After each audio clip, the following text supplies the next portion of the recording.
మొదటి ఉత్తరం చూద్దామండి. అమరావతి నుంచి అభిజయ్ రాస్తున్నారు. గణపతిని ఆదిమూర్తి అంటారు ఎందుకు తెలియజేయగలరు అంటూ రాస్తున్నారు.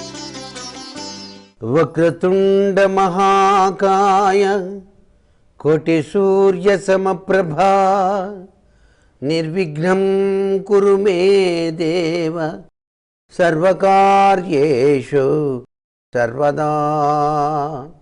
శ్రీ మహాగణాధిపతయే నమః. ఆదిమూర్తి గణపతి. ఈ సృష్టి అంతా కూడాను ఒకప్పుడు జలమయమైపోయినప్పుడు ఆ జలంలో నుంచి ఓంకారనాదం ఉద్భవించింది. రాను రాను ఆ ఓంకార తత్వంలో నుంచే గజాననుడు ఆవిర్భవించినట్టుగా మనకు గణేశ పురాణం తెలియజేస్తోంది. ఆయనే స్థితిపతి, నిధిపతి, ప్రియపతి, గణపతి.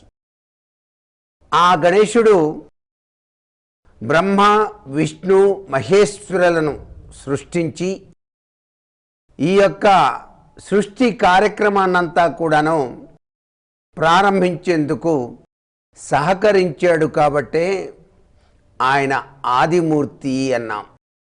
ఇటువంటి ఆదిమూర్తి యొక్క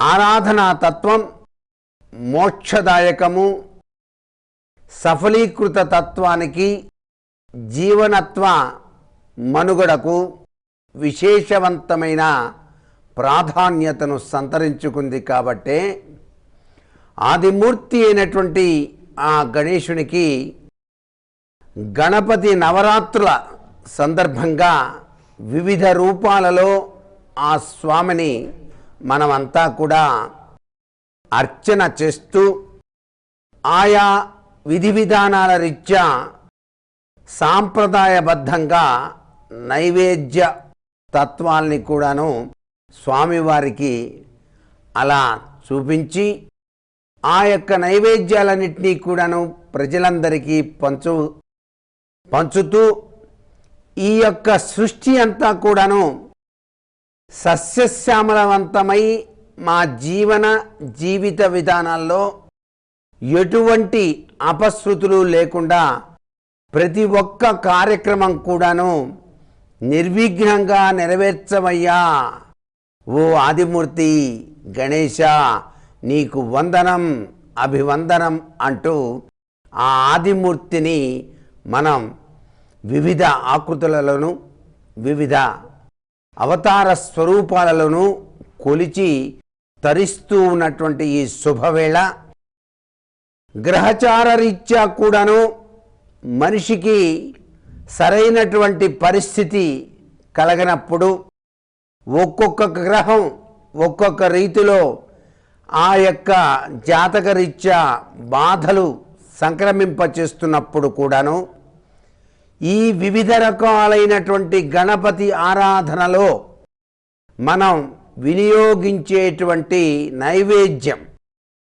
శనగలు కానివ్వండి, పెసరపప్పు, పానకం, ఇలాంటి వివిధ రకాలైనటువంటి ఆ యొక్క నైవేద్యాల మూలకంగా కూడాను మనిషిని పట్టి పీడిస్తూ ఉన్నటువంటి జాతకరీత్యా సంభవించేటువంటి గ్రహాల ఉపద్రవాల నుంచి కూడాను మనని రక్షించేటువంటి తత్వం కలిగిన వాడు ఈ ఆదిమూర్తి గణపతి.